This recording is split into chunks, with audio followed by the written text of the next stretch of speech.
오늘은 말씀드린 대로 추수감사주일입니다. 감사의 영성이 우리 모두에게 가득한 특별한 주일이 될 수 있기를 소망합니다. 미국의 어떤 목사님이 한 교회에 설교 초청을 받고 버스를 타고 가고 계셨습니다. 버스 맨 뒷자리에 이렇게 앉아서 설교를 묵상하고 마음으로 기도로 준비하면서 가고 있는데 한 정거장에 버스가 섰는데 뚱뚱한 어떤 중년 부인이 뚱뚱한 4명의 자녀와 함께 버스에 올라타는 거예요. 속으로 제발 내 옆으로만 오지 마라, 내 옆으로만 오지 마라. 이 목사님이 이렇게 마음으로 이렇게 기도하는 기도를 하고 있었는데 아니나 다를까 자기 옆으로 오더랍니다. 뭐라 그랬어요? 어떤 사람이 그랬어요? 뚱뚱한 중년 부인과 뚱뚱한 4 자녀가 뒷자리에 딱 앉으니까 이 목사님은 어떻게 됐겠습니까? 구석으로 완전히 찡겨가지고 숨도 못 쓰는 그런 상황으로 이제 버스를 타고 가고 있더라는 겁니다.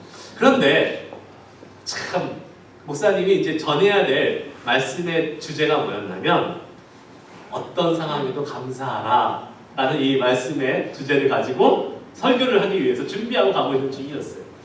그래서 이 목사님은 어떻게 해서든지 이 상황에서 감사해야 되는데 지금 뚱뚱한 사람들에 의해서 한쪽에 찡겨서 숨도 못 쉬게 가고 있는 이 상황에서 어떻게 감사할까 고민 생각을 쥐어짜고 돼서 드디어 감사의 제목을 생각하고 기도했습니다. 하나님, 저 뚱뚱한 여인이 제 아내가 아닌 것을 인하여 감사합니다.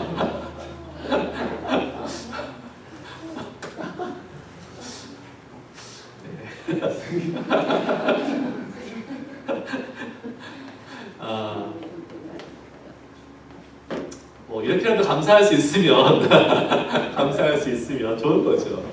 사실 제가 이번 주에 이를 뽑았어요. 이가 오랫동안 염증이 오래 있었던 이가 있어서 이를 뽑았는데 많이 불편하더라고요. 많이 불편하고 아프고 붓고 막 이래서 힘들었는데 그래도 감사해야지. 아픈 이를 뽑게 해주셔서 감사하고 염증을 치료해 주게 해주셔서 감사하고 그 가운데 또 하나님께서 이제 새 이빨 주실 것을 인하여 감사하고 이렇게 우리가 감사의 여러 가지 제목들을 생각하면 얼마든지 감사할 일이 많이 있습니다. 하나님께서 왜 우리에게 추수감사주의를 지키게 하셨을까요? 그런 질문을 한 번쯤은 던져보고 오늘 이 자리에 오셔야 되지 않을까요? 왜 오늘이 추수감사주의를 하나님이 만드셨을까? 왜 우리한테 추수감사주의를 절기를 지키게 하셨을까? 생각해 보셨어요? 한 번이라도? 아무도 생각 안 하셨을 거라고 저는 예상을 했습니다. 그러나 한번 그 질문에 한번 우리가 대답해 보자면 우선 감사라는 것이 정말 중요한 신앙의 본질 중에 하나이기 때문에 그러지 않을까 싶습니다. 감사 없는 우리의 믿음 생활은 과연 무슨 의미가 있을까요? 하나님이 주신 복과 은혜에 감사하는 사람이 진정 믿음에 있는 사람인 줄 믿습니다. 우리가 잘 아는 성경의 말씀이 있어요. 10명의 나병 환자가 예수님께서 예루살렘으로 가시는 도중에 사마리아 갈릴리 사이를 지나가시다가 나병 환자들이 너무나 불쌍해서 그 10명의 나병 환자를 고쳐주셨습니다. 나병은 어떠한 병입니까? 그 당시에 저주받은 병, 사람들이 상종조차 하지 않고 그 커뮤니티에 들어오지 못하고 성 밖에서 정말로 비참하게 살아가야 되는 그러한 병이었는데 그 10명의 나병 환자를 고쳐주시잖아요. 그런데 성경은 몇 명이 돌아와서 예수님께 감사했다고 기록하고 있습니까? 단 한 명이 돌아와서 예수님께 감사했다라고 기록하고 있습니다. 그것도 사마리아인이 와서 감사했다고 했어요. 그래서 그렇게 감사한 사마리아인에게 어떠한 은혜가 임했습니까? 몸의 병만 고치는 것이 아니라 내 믿음이 너를 구원했다라고 하나님이 예수님께서 선언해 주시는 영생의 구원까지 얻는 그러한 놀라운 은혜를 입었던 것을 성경을 통해서 알게 됩니다. 다른 9병은 육신의 병만 고침을 받았지만 이 돌아와서 감사했던 이 사람은 그의 영혼까지도 구원을 받는 이 놀라운 엄청난 은혜를 입었던 것을 보았을 때에 이렇게 감사하는 신앙생활이 우리의 영혼까지 구원할 수 있는 정말 신앙생활에 있어서 중요한 것임을 우리는 생각해 볼 수 있습니다. 또한 추수감사절을 지키게 하신 다른 이유는 평소에 우리가 감사를 너무나 많이 잊어버리고 살고 있지 않나 라는 생각 때문에 우리에게 하나님이 주신 것 같습니다. 방금 보신 것처럼 숫자만 보더라도 10명 중에 9명은 잊어버렸다고 하잖아요. 감사해야 될 수많은 일들이 우리 삶에 너무나 많은데 바빠서 때로는 잊어버려서 때로는 너무나 당연히 여기기 때문에 모른 채 지나가는 그러한 일들이 얼마나 많이 있는지 모르겠습니다. 이렇게 하나님께서 주신 감사의 절기에 우리는 한 번 더 의식적으로라도 한 번 더 정말 intentionally 우리가 하나님이 주신 은혜를 생각해보고 정말로 일부러라도 감사하고 그 복을 세워보면서 주님께 감사가 가득한 예배로 드릴 수 있기를 주의 이름으로 축복하고 소망합니다. 아멘. 그렇다면 감사하는 사람은 어떠한 사람인지 오늘 말씀을 통해서 한번 살펴보도록 하겠습니다. 첫 번째, 한번 다 같이 한번 따라해 볼까요? 감사하는 자는 평강이 있습니다. 지난 주간에 제가 여러분과 함께 일주일 동안 감사의 제목들을 많이 생각해 보시기를 권해드렸어요. 매일매일 감사의 일기를 한번 써보자 이렇게 말씀드렸는데 여러분 어떠셨습니까? 감사의 제목이 넘치셨어요? 아멘? 그렇다면 여러분은 정말 복받으신 분입니다. 감사의 제목이 넘쳤다면 복받으신 분이에요. 왜냐하면 감사를 하기 시작하면요, 감사가 마치 우리 옛날에 그 어린 시절에 먹던 소시지 줄줄이 연결되어 있는 것처럼 줄줄이 감사가 계속 딸려서 나오게 될 수밖에 없습니다. 예를 들면 구원받은 은혜에 감사하기 시작하잖아요. 그러면 그 구원받은 은혜로 끝나는 것이 아니에요. 구원받은 사람들에게 오는 너무나 많은 줄줄이 소세지 같은 감사의 제목들이 쭉 연결돼서 따라옵니다. 구원받아서 하나님의 교회를 만나게 하시고 교회를 오게 하셔서 예배할 수 있는 거 감사하고 이 예배하는 자리를 통해서 아름다운 믿음의 형제자매들을 만나게 하시는 감사하고 또 이렇게 찬양하는 기쁨, 말씀 듣는 기쁨, 예배하는 기쁨, 정말 이런 모든 감사의 제목들이 계속 줄줄이 연결돼서 나올 수밖에 없는 것입니다. 구원받아서 이렇게 신앙할 수 있는 교회를 허락하신 주님의 은혜, 얼마나 감사한지 모르겠습니다. 여러분들은 그 감사의 제목이 넘쳐나서 계속해서 그 감사의 제목이 꼬리에 꼬리를 물고 여러분의 삶이 감사로 가득한 그러한 삶이 되시길 주의 이름으로 축복합니다. 반면에 아무리 생각해도 아무리 감사의 제목을 찾아보아도 감사가 잘 떠오르지 않으신 분도 분명히 있을 수 있을 것입니다. 도저히 이번 추수감사주일에는 내가 뭘 감사해야 되지? 내 삶이 지금 너무 신앙적으로 슬럼프고 내 삶이 너무나 어려운 고난을 겪고 있어서 하나님, 이번 추수감사주일은 도저히 내가 감사할 수 있는 것이 없어요. 이러한 생각이 들 수 있는 분도 분명히 있을 수 있습니다. 여러분, 그런 분들에게 주님이 뭐라고 말씀하실까요? 그래, 정말 힘들지. 너 슬럼프고 내가 알아. 너가 힘들고 고난의 시간을 지나고 있는 거 알아. 그러니까 올 한 해는 감사를 건너뛰고 그냥 감사하지 말고 지나가라. 이러한 혹시 주님의 음성을 들으신 분이 계십니까? 네, 아무도 안 계신 분이나요? 감사하고 찬양합니다. 하나님께서 그렇게 절대로 말씀하지 않으십니다. 그래, 내가 네 사정과 형편을 잘 안다. 그러나 그럼에도 불구하고 감사하지 않으렴? 그럼에도 불구하고 감사와 찬양으로 예배하지 않으렴? 그러면 내가 너의 길을 열 것이다. 라는 그 주님의 놀라운 음성이, 그것이 진정한 하나님의 음성인 줄 믿습니다. 주님 예수님께서 예수님께서 그것을 우리에게 직접 삶으로 몸소 보여주신 것을 우리는 성경을 통해서 많이 볼 수 있습니다. 특별히 그 중에서 우리가 요한복음 6장에 있는 오병이어의 사건을 한번 살펴보면 예수님께서 감사할 수 없는 상황 속에서 감사의 기도를 드리시면서 이 놀라운 기적이 벌어졌던 것을 우리는 생각해 볼 수 있습니다. 자, 지금 광야에 5,000명이 넘는 사람들이 모여 있습니다.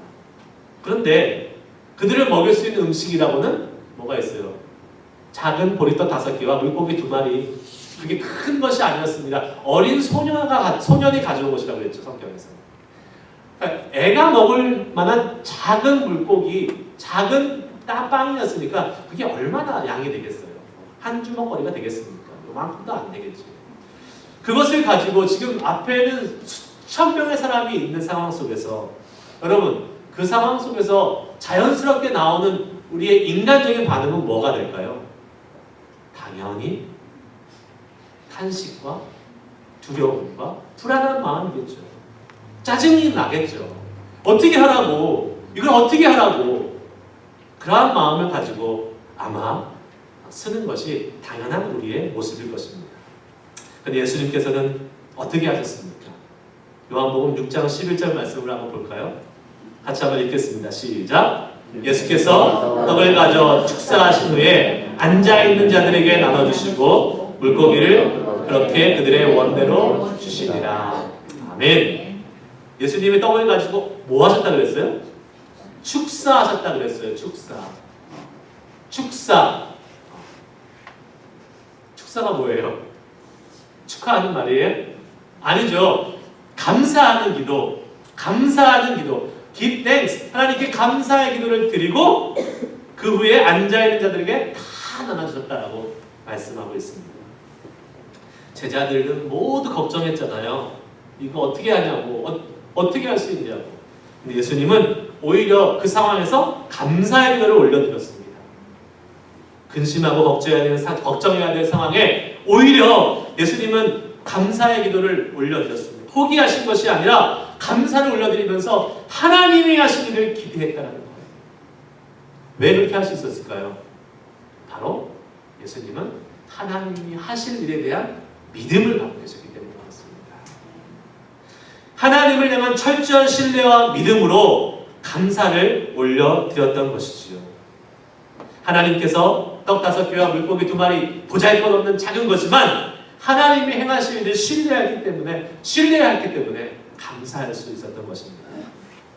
감사란 물론 내게 주어진 상황 속에서 그 상황에 반응하며 감사하는 것도 있을 수 있습니다. 그러나 그보다 더 귀한 진정한 감사는 비록 우리 눈에 보이지 않지만 비록 상황은 녹록하지 않고 상황은 아주 형편없지만 그 상황을 뛰어넘어서 일하실 하나님을 보면서 하나님에 대한 신뢰와 믿음을 가지고 주님 앞에 드리는 감사가 진정으로 더 가치 있고 하나님이 기뻐하시는 감사인 줄 믿습니다. 그러한 감사를 저와 여러분이 올려드릴 수 있기를 주님의 이름으로 축복합니다. 아멘. 감사할 수 없는 상황이 있다 할지라도 먼저 감사해 보는 겁니다. 그러면 하나님이 그 감사의 믿음을 보시고 하나님이 일하신다는 사실을 믿을 수 있기를 주의 이름으로 축복합니다. 아멘. 우리는 그렇게 하신 감사로 축사하시고 일어났던 예수님이 축사하시고 일어났던 그 일들을 너무나 잘 알고 있습니다. 많은 사람들이 어떻게 했어요? 배불리 먹고 그리고도 12광주리나 남은 나눔의 역사가 있었다는 것을 우리는 성경을 통해서 너무나 잘 알고 있지 않습니까? 상황이 먼저일까요? 감사가 먼저일까요? 감사가 먼저입니다. 물론 감사한 상황을 주셔서 그 감사에 얼마든지 반응하면서 나아갈 수 있습니다. 그러나 상황이 기준이 되어버리면 우리가 감사하지 못할 때도 많아지게 됩니다. 그러나 상황이 먼저가 아니라 감사가 먼저라는 생각을 가지고 믿음으로 살아간다면 하나님이 더 귀하게 여기시는 그러한 정말로 소중한 감사를 주님 앞에 올려드릴 수 있는 우리 모두가 될 수 있을 줄 믿습니다. 그런 믿음의 감사를 저와 여러분 주님 앞에 올려드리시는 그러한 2019년도 추수감사주일 될 수 있기를 주의 이름으로 축복합니다. 오늘 본문 말씀 15절도 그것을 말씀하고 있어요. 다시 한번 읽어볼게요. 다 같이 시작. 그리스도의 평강이 너의 마음을 주장하게 하라. 너희는 평강을 위하여 한 몸으로 부르심을 받았나니 너희는 또한 감사하는 자가 되라. 아멘. 감사와 평강은 너무나 밀접한 관계를 갖고 있습니다. 우리 모두가 평강을 위하여 한 몸으로 부르심을 받았다라고 말씀하고 있어요. 그리고 그렇게 얘기하면서 그렇게 하기 위해서 감사하는 자가 되라 라고 명령하고 있는 것을 보게 됩니다. 근데 감사와 평강에 다른 점이 하나 있어요. 평강은 내가 의지적으로 선택할 수 있는 것이 아닙니다. 우리 마음의 상태잖아요. 평강. 그래서 평강이 누가 주는 거였어요? 그리스도의 평강. 예수님이 주시는 거예요. 내가 선택하는 것이 아니라는 것입니다. 그런데 감사는 다릅니다. 감사는 내가 선택해서 의지적으로 하나님께 올려드릴 수 있는 거예요. 자, 그렇다면 어떻게 됩니까?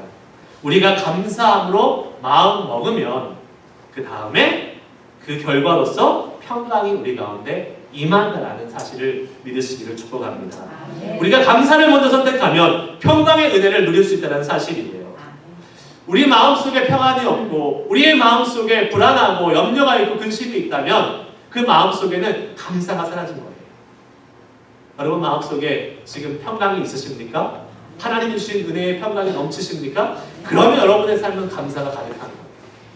그러나 그렇지 않고 내 마음이 뭔가 불안하고 내 마음이 뭔가 염려가 있다면 아직까지도 하나님이 원하시는 감사를 드리지 못하고 있음을 깨닫고 의지적으로 선택할 수 있는 감사를 선택하여 주님 앞에 올려드릴 수 있기를 주의 이름으로 축복합니다.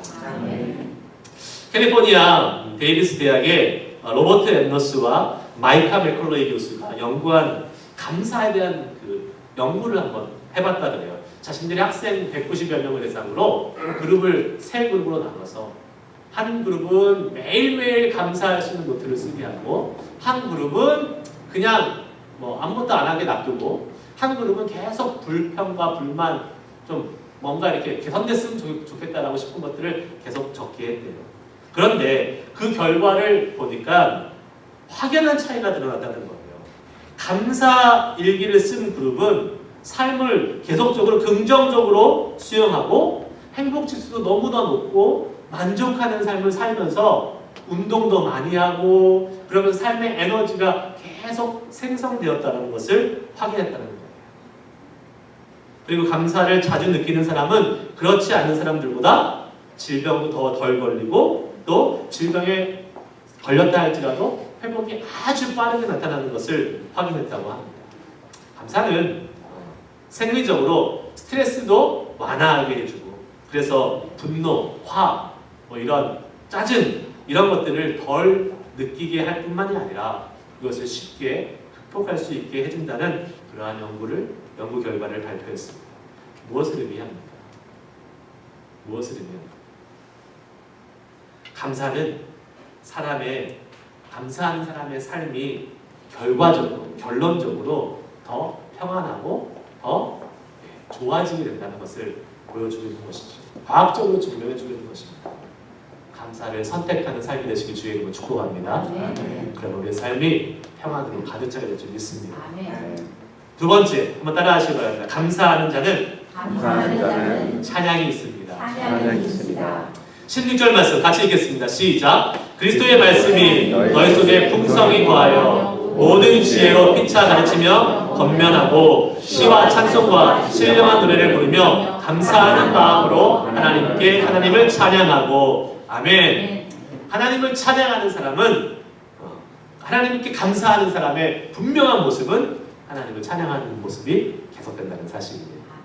늘 입술에서 찬양이 흘러납니다. 흥얼흥얼 됩니다. 당연한 현상이지요. 하나님의 은혜와 복이 있는데 어떻게 콧노래가 나오지 않을 수 있겠습니까? 그러니 감사하는 사람은 당연히 그 입술에서 찬양이 넘쳐날 수밖에 없는 것이겠죠. 여러분 성경의 인물 중에서 이 감사의 찬양을 많이 올려드렸던 사람하고 떠오르는 사람이 누구십니까? 다윗. 예, 수많은 그 시편을 지어서 하나님께 찬양을 올려드렸던 다윗이 아마 생각나실 거예요. 그 다윗의 대표적인 시편 23편 어떻게 시작합니까? 여호와는 나의 목자시니 내게 부족함이 없으리로다. 아멘. 네. 부족함이 없다 고백하는 것 자체가 이미 감사의 표현입니다. 사람은 결핍을 느낄 때에 불평이 나오고 염려가 생기기 마련 아니겠습니까? 그런데 내가 부족함이 없대요. 여호와가 나의 목자 되셔서, 주님이 나의 목자 되셔서, 주님이 나의 전부가 되셔서 부족함이 없다는 것은 이미 다윗은 그 마음속에 감사로 가득 차 있는 사람이었다는 것을 믿습니다. 그렇기 때문에 그는 주님 한 분만을 위해서 만족하는 삶을 살았던 사람이에요. 그래서 그는 어려움 속에서도, 고난 속에서도 이 감사로 주님께 찬양을 올려드릴 수 있었던 것입니다. 시편 57편 9절 말씀에 이런 말씀이 있어요. 한번 읽겠습니다. 시작. 주여, 내가 만민 중에서 주께 감사하오며 문 나라 중에서 주를 찬송하리이다. 아멘. 안 나왔나 보네요. 제가 다시 한번 읽어드리겠습니다. 시편 57편 9절. 주여, 내가 만민 중에서 주께 감사하오며 문 나라 중에서 주를 찬송하리이다. 이 고백이 언제 드려진 고백인지 아십니까? 다윗이 잘 먹고 잘 살 때 왕이 돼서 막 호화호식을 하면서 평안할 때 드렸던 것이 아니에요. 드렸던 고백이 아닙니다. 지금 사울 왕이 자기를 시기하고 자기를 죽이려고 칼을 가지고 쫓아오는 그 상황 속에서 자기는 지금 사면초가 굴 속에 숨어서 갈 데 없는 그 상황 속에서 드렸던 고백입니다. 어렵고 힘든 고난의 시기에도 기꺼이 감사의 찬양을 올려드릴 수 있었습니다. 왜요? 여호와는 나의 목자시니 내게 부족함이 없다라고 고백한 이 감사의 신앙이 있었기 때문에 그런 것입니다. 때로는 우리가 감사하고 싶은데 상황이 허락되지 않아서 또 내 마음이 움직이지 않아서 감사하지 못할 때가 있잖아요. 내 마음이 동하지 못하고 내 입이 고백하지 못해서 감사가 되지 않을 때가 있습니다. 그런데 감사해야 될 것을 알면서도 잘 되지 않을 때 그때 필요한 것이 있습니다. 그것이 바로 찬양입니다. 여러분, 지금 우리가 다 컸고 지금 뭐 어렸을 때 수십 년이 지난 상태로 있었지만 여러분 어렸을 때 불렀던 노래 기억나시죠? 동료들은 아마 다 기억이 나실 거예요. 왜 그렇습니까? 어렸을 때 수도 없이 반복하며 불렀기 때문에 여러분 기억이 나실 거예요. 고등학교 졸업하신 지 오래되셨어도 여러분 고등학교 동창들이 모여서 교가 부르면 다 같이 함께 기억하면서 부를 수 있지 않습니까? 왜 그렇습니까? 수도 없이 매주 불렀기 때문에 그렇지 않습니까? 마찬가지인 것 같아요. 우리의 마음에 하나님의 찬양으로 채워낸다면 하나님의 이 감사의 찬양을 평상시에 계속 부르고 계속 주님 앞에 올려드리는 그러한 아름다운 신앙의 습관을 가지고 있다면 비록 우리가 감사할 수 없는 상황에 있다 할지라도 그 찬양이 우리의 마음에서 울려 터져나올 줄 믿습니다. 그 찬양이 우리의 마음을 감사로, 우리의 입술을 감사로 이끌어줄 줄 믿습니다. 그렇게 하면서 하나님께 감사의 삶을 놓고 싶지 않으시다면 감사의 찬양을 평소에 많이 부르면서 필요한 순간에 주님 그 찬양이 내 마음속에서 터져나오게 하시고 그 찬양의 고백으로 하나님의 이름을 높이며 감사의 제사를 드릴 수 있는 우리가 될 수 있도록 인도해 달라고 소망하면서 의지적으로 감사의 찬양을 많이 올려드릴 수 있는 저와 여러분 되시기를 주의 이름으로 축복합니다. 네. 네, 세 번째 따라하시겠습니다. 감사하는 자는 예수님 때문에 삽니다. 예수님 때문에 삽니다. 17절 말씀 같이 읽겠습니다. 시작. 또 무엇을 하든지 말에나 이래나 다 주 예수의 이름으로 하고 그를 힘입어 하나님 아버지께 감사하라. 아멘. 무엇을 하든지 말에나 이래나 주 예수 그리스도의 이름으로 하라고 했습니다. 그리고 그를 힘입어 하나님 아버지께 감사하라고 말씀하고 있습니다. 감사하는 이유가 뭐예요? 예수 그리스도, 오직 그 예수 그리스도 한 분으로 인해서 감사하라고 이야기하고 있습니다. 우리가 많은 감사의 제목을 찾아요. 막 찾아서 이것저것 감사하려고 해요. 그러나 그 어떠한 감사의 제목이 없다 할지라도 우리는 주님께 감사할 수 있어야 합니다. 왜 그렇습니까? 예수 그리스도가 우리를 위해서 십자가에서 목숨 버리기까지 저와 여러분 한 사람 한 사람을 위해서 십자가에서 죽으셨고 우리를 구원해 주셨기 때문에 믿으시길 바랍니다. 그 놀라운 하나님의 은혜, 예수 그리스도의 은혜, 나를 위해 목숨 바치신 그리스도의 은혜, 그 은혜 한 가지만 있으면 우리는 다른 어떤 것과도 바꿀 수 없는 감사를 주님께 드릴 수 있을 줄 믿습니다.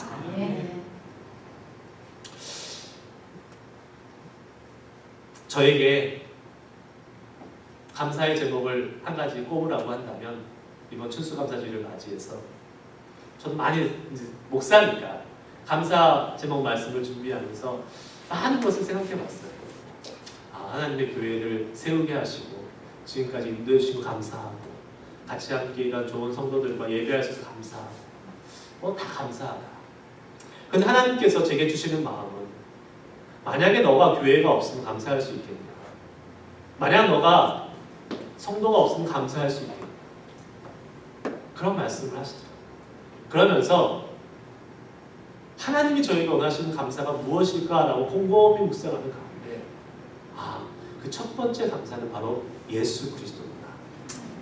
예수 그리스도구나. 그리스도가 나를 구원하시지 않았고 그리스도가 나를 목사 삼으시지 않았고 그리스도가 나를 이 교회를 섬기지 않게 하셨다면 그 모든 것이 무슨 의미가 있겠느냐라는 고백을 주님한테 하게 하셨습니다.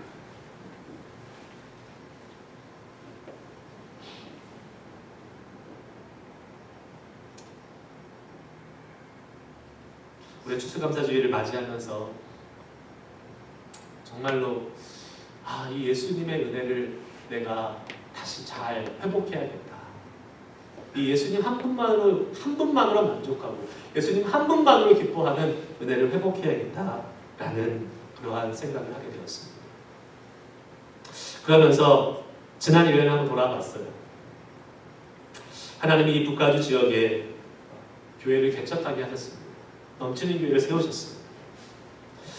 이 북가주 지역의 교회를 개척한다는 것은 정말 만만한 일이 아닌 것 같습니다. 1년 정도의 삶을 돌아보면서 이거 참 쉬운 일은 아니구나 라는 생각을 해보게 돼요. 특별히 왜 쉽지 않나라는 생각을 해보게 되었어요. 이곳에 있는 이 지역에 있는 영적인 교만함이 가득 세워져 있는 이 영적인 분위기 속에서 과연 교회를 세우고 교회를 섬기고 가는 것이 얼마나 어려운지 생각해 보게 되었습니다. 세상에서 잘 나가는 사람, 말 그대로 내놓으라 하는 모든 사람들이 이 지금 실리콘밸리에 와서 일하고 있지 않습니까? 꿀릴 것도 없고 아쉬울 것도 없고 정말로 이 지역에서 모든 인재들이란 인재들 다 모여있는 곳이 이곳 아니겠습니까? 저는 하나님께서 이러한 영적인 교만함이 있는 이 지역을 변화시켜야겠다는 사명을 가지고 교회를 시작했어요. 그런데 지난 1년을 지나고 보니까 하나님이 원하시는 것이 그것이 아니더라고요. 이 영적인 교만함이 있는 이 지역의 사람들을 변화시키는 것이 하나님이 원하시는 것이 아니었어요. 이 지역의 영적인 교만함을 변화시키는 것보다 더 우선적으로 하나님이 원하시는 것이 있다는 것을 깨닫게 됐습니다. 그것은 바로 제 안에 있는 교만함이었어요. 제 안에 있는 교만함. 저도 배울 만큼 배웠고 목회할 만큼 했고 이제 이 정도 지식과 이 정도 경험이 있으니까 교회를 시작하면 잘할 수 있을 거야, 잘 될 거야 라는 그러한 영적인 교만함이 저에게 가득 차 있었던 것을 하나님은 깨닫게 하십니다. 예수의 이름으로만 그 이름을 힘입어서 감사해야 되고 그 이름을 힘입어서 목회해야 되는데 그것이 아니라 제 생각과 제 경험을 가지고 교만함을 가지고 나아갔다는 것을 부인할 수가 없어요. 성경에 뭐라고 얘기합니까? 소경이 소경을 인도할 수 없다. 교만한 사람이 어떻게 교만한 사람을 변화시킬 수 있겠습니까? 하나님이 그거를 깨닫게 하셨어요. 그리고 지금도 계속 깨닫게 하고 계십니다. 그리고 그것을 지금 하나님이 다루고 계세요. 그리고 저를 가장 낮은 곳까지, 가장 밑바닥까지 하나님은 지금 인도하고 계세요. 너 이래도, 이렇게 낮아져도, 이렇게 밑바닥까지 가도 너 나로 인해서 만족할 수 있겠느냐. 예수님이 그 말씀을 지금 제게 계속하고 계세요. 그럼에도 불구하고 감사한 것은 하나님께서 지금 저에게 이 교만을 깨닫게 하시고 그것을 다루시고 계신다는 것에서 저는 감사합니다. 그렇게 교만하고 자격 없는 저를 목사로 부르셨고 이 치열한 영적인 전쟁에 있는 이 북가주의 교회를 세우시고 맡겼다는 그 사실 하나로만도 감사합니다. 사실 그것 때문에 두렵고 떨립니다. 자격이 없는 사람인데, 교만한 사람인데 하나님이 택하시고 쓰신다는 것으로 인해서 너무나 두렵고 떨려요. 하지만 동시에 그것이 하나님의 은혜임을 믿습니다. 자격 없는 사람이지만, 나 같은 사람이지만 우리가 아직 죄인 되었을 때에 그리스도께서 십자가의 죽으심으로 우리에 대한 자기의 사랑을 확증하셨다고 말씀하신 것처럼 우리 모두 다 교만한 사람이고 우리 모두 다 자격 없는 사람이고 우리 모두 다 죄 많은 사람들이지만 예수 그리스도가 우리 한 사람 한 사람을 위해서 십자가에 못 박혀 죽으시고 그분의 구원을 이루어내셨다는 이 놀라운 사실 한 가지만 있으면 그 예수님으로 인해서 감사할 수 있는 삶을 살 수 있을 줄 믿습니다. 저도 그런 사람이 되길 소망합니다. 저도 목회할 때에 이제 모든 저의 지식과 경험을 다 내려놓고 오직 예수님만 바라고 오직 예수님의 인도하심만 보고 그 주님의 인도하심을 따라서 걸어갈 수 있는 그런 목회를 하고 싶습니다. 여러분도 마찬가지입니다. 여러분의 삶에 있어서도 그러한 주님을 바라보면서 주님 한 분만을 인해서 감사하고 만족할 수 있는 나를 구원하신 그 주님 한 분만 있으면 됩니다. 다른 건 없어도 됩니다. 하나님 내가 추구하고 있는 그 모든 것들이 세상의 헛된 것임을 알고 예수님으로 인해서 만족하고 예수님으로 인해서 감사하고 예수님으로 인해서 기뻐하는 그러한 삶을 살 수 있는 그러한 나의 인생이 될 수 있도록 인도해 주시옵소서. 그러한 삶이 된다면 여러분 우리의 삶은 감사가 끊이지 않을 수 없습니다. 감사가 계속해서 될 수밖에 없습니다. 그러한 은혜를 누릴 수 있는 저와 여러분 되시길 주의 이름으로 축복합니다. 기도하시겠습니다. 감사하는 사람은 평강이 있다라고 했습니다. 감사하는 사람은 찬양이 있다라고 했습니다. 감사하는 사람은 예수님 때문에 산다고 말씀했습니다. 여러분 내 삶의 평강, 찬양, 예수 한 분만으로 인해서 만족하며 사는 그러한 삶이 있는지 한 번씩 돌아보면서 주님 우리 추수감사주일을 맞이해서 하나님께 온전한 감사를 다시 한번 올려드리길 소망합니다. 내 상황이 어떠하다 할지라도 믿음으로 감사하며 믿음으로 주님의 이름을 선포하며 주님 한 분만으로 인해서 만족하며 살아갈 수 있는 우리 인생 되게 해달라고 소망하면서 오늘 말씀을 기억하고 반응하며 같이 기도하도록 하겠습니다. 기도하시겠습니다.